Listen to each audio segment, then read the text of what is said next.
अस्सलाम वालेकुम। उम्मीद करती हूँ कि आप सब लोग खैरियत से होंगे। हमारा जो आज का टॉपिक है वो बच्चों से रिलेटेड है। और इस टॉपिक में जो है स्पेसिफिकली हम लोग फाइन मूवमेंट्स के बारे में बात करेंगे कि फाइन मूवमेंट्स क्या होती हैं, किस तरह से बच्चे लर्न करते हैं, ये माइलस्टोन किस तरह से कुछ बच्चों में खुद ब खुद अचीव्ड हो जाता है और कुछ लोग बच्चों में जो है वो फाइन मूवमेंट्स का ये जो माइलस्टोन है ये प्रॉपर उनको ट्रेनिंग या प्रैक्टिस करवानी पड़ती है जिसकी वजह से बच्चे कर पाते हैं। अ, आज इस पे स्पेसिफिकली फाइन मूवमेंट्स पे बात होगी कि ये क्या हैं और किस तरह से क्या एक्टिविटीज़ इसमें इन्वॉल्व हैं। अगर बच्चों का डिले है ये माइलस्टोन तो आप एज अ मदर क्या एक्टिविटीज़ बच्चों को करवा सकते हैं। तो आज हम इस पे डिटेल में बात करेंगे। अच्छा जी, फाइन मूवमेंट्स होती क्या हैं? मैं सबसे पहले बड़ी आसान अल्फाज में जो मदर्स देख रही हैं उनके लिए बताना चाहूँगी कि फाइन मूवमेंट्स ये होती है कि हम अपने बहुत ही स्मॉल किस्म के जो मसल्स होते हैं उनको यूज़ करते हुए कोई भी मूवमेंट जो कर रहे होते हैं, कोई भी एक्टिविटी जो अपने हाथों से कर रहे होते हैं उसमें अ, हमारे लिखने से हमारी किसी भी बच्चा जो कोई भी चीज़ होल्ड कर रहा है उससे लेके थोड़ी सी जो आप कहेंगे डिफ़िकल्ट या कम्प्लेक्स किस्म की एक्टिविटीज़ हैं लाइक ड्राइंग और कटिंग, पीलिंग, यहाँ तक चीज़ें इसमें आती हैं। और क्या बच्चे ये चीज़ें बिल्कुल ठीक तरीके से कर रहे हैं, ये आप सबसे पहले तो एज अ मदर ऑब्जर्व करें कि क्या आपका बच्चे की जो फाइन मूवमेंट्स हैं यानी ये जो छोटी छोटी एक्टिविटीज़ हैं क्या वो ये ठीक तरीके से कर रहा है, डिले तो नहीं है।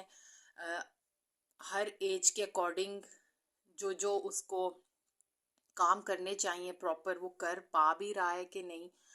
अगर नहीं कर पा रहा तो ये एक अलार्मिंग साइन है। आपको अपने बच्चे को इस पे थोड़ा सा काम करना होगा, अपने बच्चे को डिफरेंट एक्टिविटीज़ करवानी होंगी, डेली बेस पे आपको प्रैक्टिस करवानी होगी जिसकी वजह से बच्चे की जो ये जो फाइन मूवमेंट्स होती हैं ये इम्प्रूव होना स्टार्ट हो जाती हैं। इसमें कोई इतना मुश्किल नहीं है।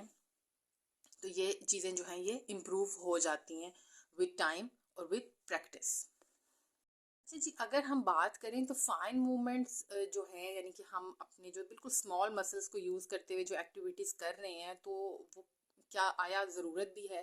ऑफ कोर्स हमारे स्कूल जब हम बच्चों स्कूल में स्कूलिंग स्टार्ट होती है बच्चों की, वहाँ से लेकर बच्चे खेल रहे हैं जो एक्टिविटीज़ कर रहे हैं, आप टॉयज़ के साथ किस तरह से खेल रहे हैं, किस तरह से टॉयज़ को होल्ड कर रहे हैं, हर चीज़ जो है वो मदर को ऑब्ज़र्व करनी है।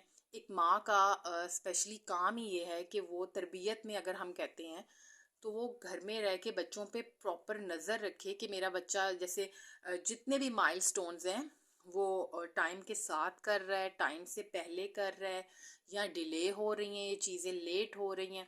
हर चीज़ माँ को ऑब्ज़र्व करनी चाहिए और फिर उस पे फ़ौरन काम करना चाहिए बजाय इसके कि बहुत देर हो जाए और फिर उसके बाद वो कहें कि ओ ये तो हुआ नहीं। तो ये चीज़ नहीं, आपको हर चीज़ किस तरह से बच्चे के दांत निकल रहे हैं नहीं निकल रहे, आप ज़रूर अपने डॉक्टर से मशवरा करें। इससे रिलेटेड कोई भी प्रॉब्लम हो इसमें कोई शर्म की बात नहीं है। पर्सन टू पर्सन हर इंडिविजुअल जो है वो डिफरेंट होता है, हर बच्चा मुख्तलिफ होता है। कुछ बच्चे जल्दी हर चीज़ सीख लेते हैं, कुछ बच्चों को थोड़ा सा लेट हो जाता है। इसमें कोई वो एक दूसरे बच्चे से कंपैरिजन कर, मेरे बच्चे ने तो भाई ये कर भी लिया आपका नहीं कर रहा। तो ये चीज़ें ख़त्म करनी चाहिए। हम सब माएँ, हमें पता है हम किस मुश्किलात से गुज़र रहे होते हैं, किस तरह हम बच्चे पाल रहे हैं। तो बजाय कि एक दूसरे को इस तरह से आप जब भी बैठे तो आप एक दूसरे से मशवरा करें। और ये कुछ नहीं, इसमें मेरे नहीं ख्याल में कोई बड़ी बात है। थोड़ा सा आगे पीछे डिले टाइम हो जाता है, लेकिन अगर ज़्यादा हो रहा है तो आप ज़रूर डॉक्टर से अगर आपका मेंटल कोई इशू है बच्चे का तो आप अपने साइकेट्रिस्ट से रुजू करें। और अगर कोई बच्चे का फिज़िकल और हेल्थ से रिलेटेड है तो ज़रूर आप किसी जो डॉक्टर उसके बर्थ के टाइम का या कोई भी अच्छा डॉक्टर जो चाइल्ड स्पेशलिस्ट से आप जो है मैं कहूँगी कि फ़ौरन से आपने राब्ता करना है ताकि किसी भी चीज़ में देर ना हो जाए। अच्छा, अब बहुत से लोग कहेंगे कि फ़ाइन मूवमेंट्स पे तो हमने कभी इतनी तवज्जो दी ही नहीं। अल्हम्दुलिल्लाह, शुक्र अल्हम्दुलिल्लाह। अल्लाह का हम लोग जितना शुक्र अदा करें कम है, क्योंकि ये चीज़ें खुद ही जो है हो जाती हैं और हम लोगों का ध्यान भी नहीं रहता। और हम लोग कहते हैं ये तो एक नॉर्मल चीज़ है, बच्चा ऑफ कोर्स सीखेगा ही। लेकिन शुक्र है अल्लाह का कि उस ज़ात का एहसान है कि हम लोग किस तरह से हर चीज़ वक्त के साथ सीख लेते हैं। और बच्चे हम खुद देखते हैं अपने जब 6 स्पेशली 6 माह के बच्चे जब हो जाते हैं तो वो बच्चे पकड़ने भी लग जाते हैं चीज़ों को, अपना फीडर स्पेशली पकड़ना स्टार्ट कर देते हैं। तो हमें लगता है कि ये हर चीज़ जो है ना ये होनी होनी है, या जो है ऑटोमेटिकली होगी चीज़, लेकिन ऐसा नहीं है, कुछ बच्चों में नहीं हो पाती। तो उसके लिए आपने इस चीज़ पे तवज्जो देनी है। अच्छा, बहुत से बच्चे हैं जो लर्न कर लेते हैं, लेकिन उनकी हैंड राइटिंग आप देखेंगे कि बहुत बुरी होती है। तो हैंड राइटिंग मतलब ये भी फाइन मूवमेंट्स में ही आती है कि किस तरह से आपने पेन या पेंसिल को होल्ड करना है। तो आप उस पर काम करें प्रॉपर, अपने बच्चे की हैंड राइटिंग। यानी जिन बच्चों के हैंड राइटिंग भी अच्छी नहीं, यानी कि जो आप कहेंगे वर्ड्स जो हैं, अल्फाज जो हैं वो एक तरह के उड़ रहे होते हैं जब भी वो लिखते हैं, तो आप उन बच्चों के लिए भी ये प्रैक्टिस करवाएं उनको डेली बेस पे। तो उनकी जो है वो जो फाइन मूवमेंट्स हैं उसमें प्रॉब्लम होता है, जिसकी वजह से वो नहीं लिख पा रहे, पेंसिल ज़ोर से पकड़ नहीं रहे। बजाय कि गुस्सा करने के आप बच्चों को डेली बेस पे प्रैक्टिस करवाएं, तो इस तरह से जो है उनकी हैंड राइटिंग भी बहुत बेहतर हो जाएगी। अच्छा जी, बच्चा 6 मंथ से जब होल्ड करना स्टार्ट कर लिया उसने चीज़ों को, तो जो है वो माइलस्टोन्स आगे आगे कंप्लीट किस तरह से वो विद टाइम ट्रांसफ़र कर रहा है चीज़ें, किस तरह से एक हाथ से होल्ड करना उसने स्टार्ट, पहले दोनों से कर रहा था फिर एक से करना स्टार्ट हो गया है। और आप देखेंगे कि 5 या 6 साल की उम्र में जब बच्चा, इसके दरमियान में बच्चा क्या है कि मुख्तलिफ़ किस्म की शेप्स जो होती हैं वो कॉपी भी कर लेता है, यानी ड्रॉ कर लेता है इजीली। लेटर्स को कॉपी करना स्टार्ट कर देते हैं, कुछ बच्चे इस टाइम से पहले भी करना स्टार्ट कर देते हैं, ये तो बहुत ही अच्छी बात है। और 7 या 8 मार्क सॉरी 7 to 8 ईयर तक जो है वो बच्चे इजीली अपने, कुछ बच्चे शूज़ भी सही तरह से जो है वो टाई कर रहे होते हैं, और अपने बटन्स या जिप्स वगैरह जो हैं वो इजीली बंद कर रहे होते हैं। लेकिन कुछ बच्चों को ये करने में प्रॉब्लम होता है और वो कह रहे होते हैं, अच्छा कुछ बच्चे मैंने देखा है वैसे ही लाडले बन रहे होते हैं, वो कहते हैं कि नहीं मम्मा आप कर दो। तो प्लीज़ मैं माओ को कहूँगी कि वो बच्चों को कहेंगे भाई आप करो मेरे सामने, इसमें वो कोई लाड नहीं है। आपको अपने बच्चे को हर चीज़ सिखानी चाहिए कि भाई करो मेरे सामने, ट्राई करो, उन्हें सिखाओ चीज़ें कि किस तरह से शूज़ बांधने हैं, किस तरह से आपने अपने बटन्स बंद करने हैं।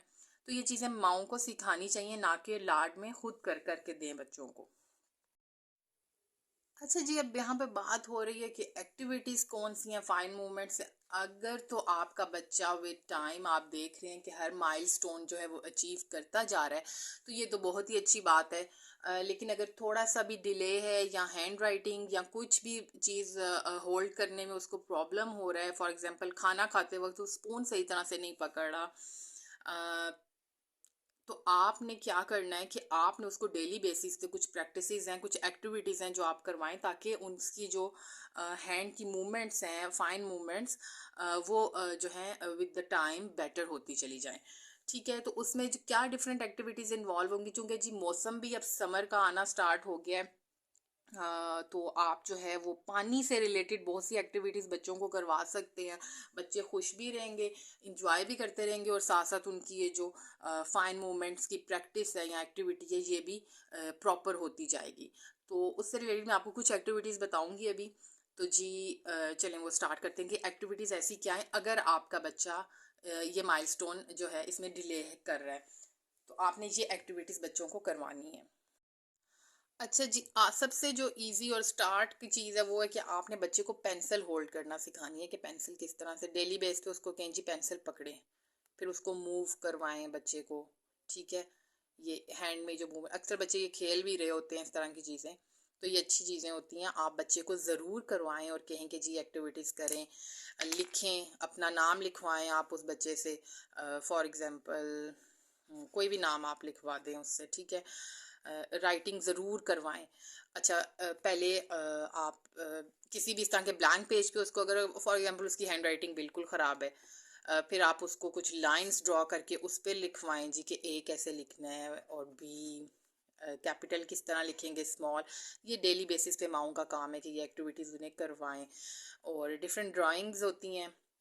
अच्छा, जो डॉट्स वाली ड्राइंग्स हैं वो बड़ी ही जो है हेल्पफुल होती हैं, यानी डॉट्स, आप डॉट्स डाल दें ड्राइंग करवाएं या राइटिंग के लिए, तो बच्चा उन ड्रॉ जो आपने कहना है जी ये डॉट्स जो है इनको मैच करो। ये बड़ा फोकस होकर इस पे ना बच्चे काम करते हैं। तो ये आपने एक्टिविटी ज़रूर करवानी है। आप इनसे जो सबसे इजी चीज़ है वो आप कहेंगे जी अपना ही हैंड रख के आप इस पे डॉट्स लगा सकते हैं, और आप फिर उस बच्चे को कहें कि जी अब इन डॉट्स को जो है वो मैच करें। ये यूँ, बेशक आप इस पे यहाँ पर नंबरिंग कर दें तो वो और आसान हो जाएगा बच्चे के लिए। तो इस तरह से बच्चा जो है वो ये एक्टिविटीज़ करे, यानी कोई ना कोई इस तरह की एक्टिविटीज़ आप बच्चे को ज़रूर दें। कोई भी आपके पास ऐसा टॉय है जी, यानी कि पियानो टाइप, आप उसको प्ले करना बच्चे से सिखाएं कि जी आप इसको प्ले करके दिखाओ। किस तरह से कप्स वगैरह या ग्लास इनको होल्ड करें करें बच्चों को कहें ये होल्ड करना सिखाएं बच्चों को ज़रूर। इस तरह से क्या होता है कि बच्चों की जो फाइन मूवमेंट्स हैं वो अच्छी होती हैं, बेहतर होना स्टार्ट हो जाती हैं। 2 से ऊपर साल के बच्चे जो हैं वो आपकी बहुत सी बातें जो है वो समझने भी लग जाते हैं और आपको कॉपी करने लग जाते हैं। तो आप ज़रूर बच्चों को कपड़े जो होते हैं वो कहेंगे जी फोल्ड करें, तो वो बच्चा फोल्ड करता है। ये एक्टिविटी बहुत अच्छी है। आप जब भी कमरा, इससे आपका कमरा भी साफ़ हो जाएगा, आपने तो करना ही करना है मदर्स ने। तो जब भी आप इस तरह का कोई काम कर रहे हैं तो आप अपने बच्चे को भी साथ कहें कि आप भी उसकी हेल्प, प्लीज़ आओ हमारी हेल्प करो। तो इस तरह बच्चा भी उस एक्टिविटी में इन्वॉल्व होगा। और वो जो है उसकी मूवमेंट्स जो है, इसमें ग्रॉस मूवमेंट्स भी हम इस पे भी बात करेंगे, और फाइन मूवमेंट्स जो हैं ये चीज़ें जो हैं ये बेहतर होती हैं इस तरह की प्रैक्टिसेस करवाने से बच्चे को। अच्छा जी, समर का मैं चूँकि बता रही हूँ कि जी गर्मियाँ आ रही हैं और उससे रिलेटेड एक्टिविटीज़ जो है ये बच्चों की I think so one of the most favourite activity है पानी के साथ खेलना। बच्चे बहुत शौक से खेलते हैं, तो आप उनको ये एक्टिविटी ज़रूर दें कि आप किसी भी एक जार में पानी ले लें और कोई भी स्पंज जो है वो उसके अंदर आप डाल दें, और एक खाली कंटेनर जो है उसको भी साथ रख लें। और बच्चे को आपने जो है वो एक्टिविटी ये है कि जी ये वाला जो पानी है ये आपने इसमें ट्रांसफ़र करना है, पर किसके थ्रू, इस किसी भी स्पंज के थ्रू। सॉरी, मेरे पास यही स्पंज इस वक्त अवेलेबल था। आप लोग कोई बड़ा जो स्पंज होता है या किसी बड़े साइज़ का अच्छा वो भी ले सकते हैं, 2-3 ले सकते हैं। तो मेरे पास फ़िलहाल ये मेरे पास ये मेकअप स्पंज ही मौजूद था, तो सॉरी मैंने यही जो है यूज़ कर रही हूँ। अच्छा, ये आपने एक्टिविटी ज़रूर करवानी है बच्चे से ये, और उसको कहना है कि आपने जो खाली कंटेनर है उसमें जाकर स्क्वीज़ करना है इसको। ये बहुत ही मज़ेदार और अच्छी एक्टिविटी है गर्मियों में भी। बेशक आप बाहर किसी भी जगह पे जहाँ पर पानी गिर भी जाए तो कोई सच नहीं है, तो ये आप बच्चे से ये वाली एक्टिविटी, ये स्क्वीज़ निचोड़ने वाली, इसको आपने ये इस तरह से क्या है कि बच्चे की ये देखिए, आप जब ये कर रहे हैं तो ये किस कदर फाइन मूवमेंट्स जो हैं, हमारा जो पूरा हाथ है इसकी ये मसल्स और ये इसकी मूवमेंट आप चेक करें। तो ये एक्टिविटी जो आपने ज़रूर बच्चों से समर में करवानी है, ये बड़ी अच्छी होती है आपके हैंड की। वैसे एक्सरसाइजेस करवाएं तो वो शायद बच्चे इतना फॉलो ना करें, तो आप इस तरह की जो एक्टिविटीज़ हैं वो करवा के बच्चों की फाइन मूवमेंट्स पे काम कर सकते हैं। अच्छा, स्पेशली जो बच्चे ऑटिस्टिक हैं उनके लिए ये एक्टिविटीज़ जो मैंने आपको जितनी भी बताई हैं ये बहुत इम्पॉर्टेंट है, क्योंकि नॉर्मल बच्चों के ज़्यादातर जो है माइलस्टोन्स वो डिले नहीं होते। डिले माइलस्टोन्स आपको किसी ना किसी प्रॉब्लम की तरफ लेके जा रहा होता है। ज़्यादातर ऑटिस्टिक बच्चे जो हैं उनमें ये डिले माइलस्टोन्स होते हैं, उन्हें पेंसिल होल्ड करनी नहीं आ रही होती, या स्लो लर्नर्स जो होते हैं, सीपी के पेश जो क्लाइंट्स हैं जो कि माइल्ड पे हैं, उनको आप थोड़ी बहुत ऐसी एक्टिविटीज़ करवा सकते हैं। वैसे तो उनके मसल्स काफ़ी वो होते हैं, मुश्किल होता है उनके साथ काम करना सीपी के पेशेंट्स के साथ, लेकिन आप ऑटिज़म और इस तरह के जो बच्चे हैं, डाउन सिंड्रोम, तो यानी वो कुछ ना कुछ आपको जो है वो फॉलो और वो लर्न कर रहे होते हैं, तो इस तरह की चीज़ें उन बच्चों को ज़रूर करवाएं आप, ताकि उनकी जो डेली बेस एक्टिविटीज़ हैं वो जो हैं वो प्रॉपर परफॉर्म कर सकें। तो ये आपने उनको फाइन मूवमेंट्स जो है ज़रूर करवानी है। ऑटिस्टिक मदर्स जो हैं उनके लिए आई नो बहुत ही मुश्किल हो जाता है, लेकिन जो है थोड़ा अगर आप प्रैक्टिस करेंगे करवाएंगे हर चीज़ की तो इंशाल्लाह सब कुछ ठीक हो सकता है। तो आप अपने बच्चों को ज़रूर प्रैक्टिस करवाएं। जी, तो अगर ये वीडियो आपको इन्फॉर्मेटिव लगती है तो please share with your friends और सब्सक्राइब करें चैनल को, लाइक और कमेंट ज़रूर कीजिए। ये थोड़ी सी एक हौसला अफजाई होती है वीडियो बनाने वाले के लिए। आप जब भी यूट्यूब, मैं तो कहूँगी, यूज़ करते ही ऑफ कोर्स, सबकी ज़िंदगी का हिस्सा है। तो आप जब भी कोई वीडियोस देखें तो प्लीज़ उसको लाइक ज़रूर किया करें। जिस मर्ज़ी चैनल पे आप जिस मर्ज़ी की वीडियो देख रहे हो, मैं सिर्फ अपनी वीडियोस की बात नहीं कर रही। तो ये बहुत हद तक हौसला अफजाई होती है वीडियो बनाने वाले की और जो वो अपलोड कर रहा होता है उसकी। तो प्लीज़ अपने फ्रेंड्स के साथ ज़रूर शेयर करें और जितनी मदर्स हैं उनके साथ ये वीडियोस आप शेयर करें। होप सो ये इन्फॉर्मेटिव होगी। वीडियो देखने के लिए बहुत शुक्रिया। Thank you so much.